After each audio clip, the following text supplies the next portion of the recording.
how did you get, let's go back to your background, okay? Let's first go back to your background. Tell me a little bit about yourself, about your background. Where do you come from? What did your parents do? Like, what got you to where you are today? What are some of the things that, because I know you probably owned other businesses in the past. You also worked, right? You probably had a day job as well at some point. Oh, yeah, yeah. And so tell me a little bit about yourself.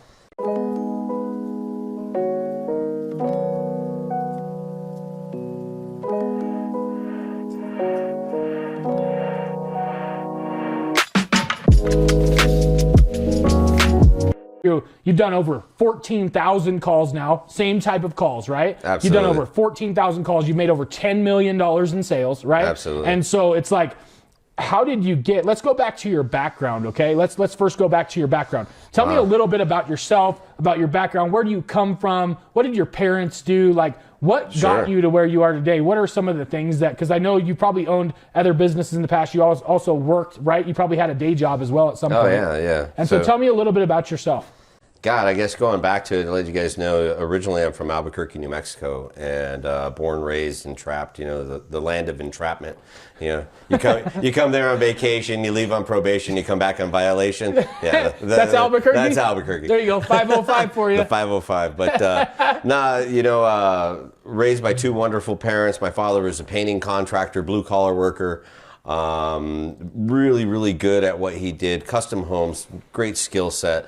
But he was an entrepreneur at heart, like 8th grade education, like nothing special about him other than the fact that he knew what to do, but he really knew how to communicate with people. And I had, the grace of being able to be surrounded by him and watching him grow and build his business and do the sales negotiating parts with all the other contractors and things like that.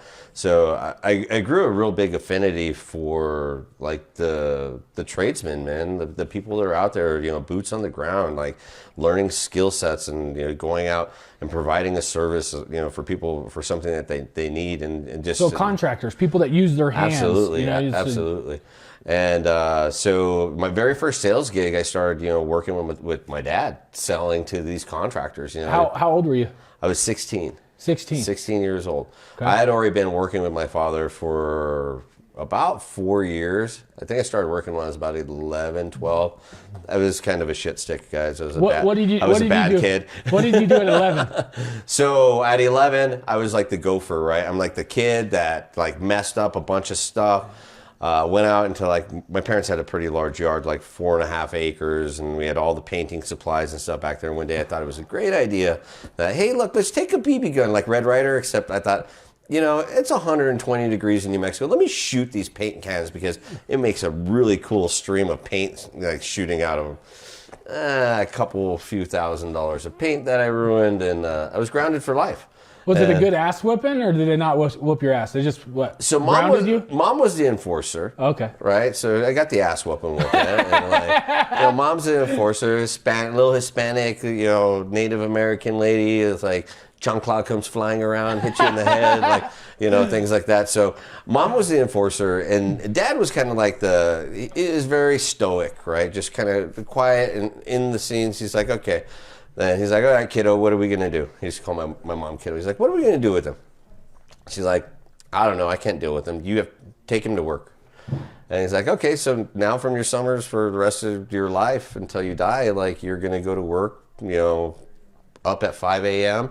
and work 40 hours a week, just like all the other employees. You're going to get in a truck and go out there and work your ass off. So I did that, until I was about 15, 16 and was starting to learn the business model. And then he's like, you know what? I think you can handle some of the negotiations with these guys. Let's see what you can do. So that was my very first sales gig. And we became the largest painting contractor, custom home painting contractor in Albuquerque, New Mexico. So we did over, 25,000 homes. Wow. We did like 90% of all of Tanawan, which is the nicer area.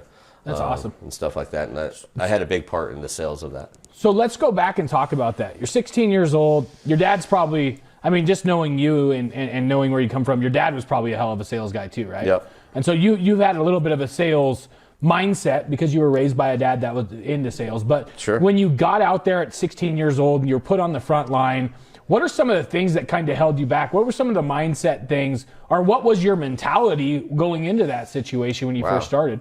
I didn't know shit. Like, honestly, like, so the mentality, there wasn't even nothing to, like, there was no mentality. I was a bad kid that had been working, you know, at this side of the business, and now I've kind of proven myself after all this time to where I can try something different. Luckily, I had the influence of my dad, but, like, coming into it, I mean, the negative self-talk, like, in your head, like, the longest road that you're ever going to travel is going to be between, like, this ear and this ear, and it was terrible. I just remember, you're not good enough. You can't do this. Why would somebody listen to some punk kid that doesn't know shit about the industry? Yeah. But then having to come back and say, look, no, this is what we do. This is how we do it. This is why we do it. And this is why you paid us in the past.